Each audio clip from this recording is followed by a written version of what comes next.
এই জন্য আমি বলি সব জায়গায় যেখানে ইসলাম নাই সেটা রাজনীতি না, সেটা দুর্নীতি।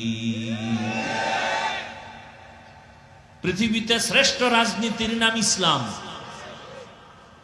সুলাইমান নবী দেখাইছেন ইসলামী রাজনীতি কেমন, ইউসুফ নবী মিশরের অর্থমন্ত্রী হয়ে দেখাইছেন ইসলাম কেমন, জুলকারনাইন বাদশা গোটা দুনিয়া পরিচালনা করে দেখাইছেন আল্লাহর দিন কেমন।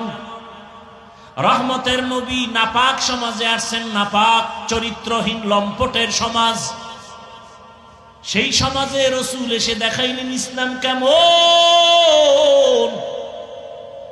আবু বকর দেখাইলেন ইসলাম কেমন, ওমর দেখাইলেন ইসলাম কেমন।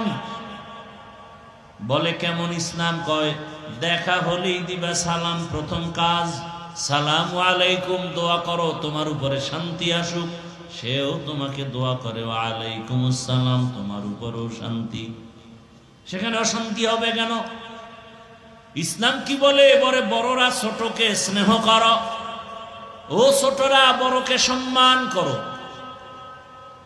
ইসলাম বলে এই মালিক কর্মচারীর ঘাম ঝরার আগে বেতন দিয়া দে।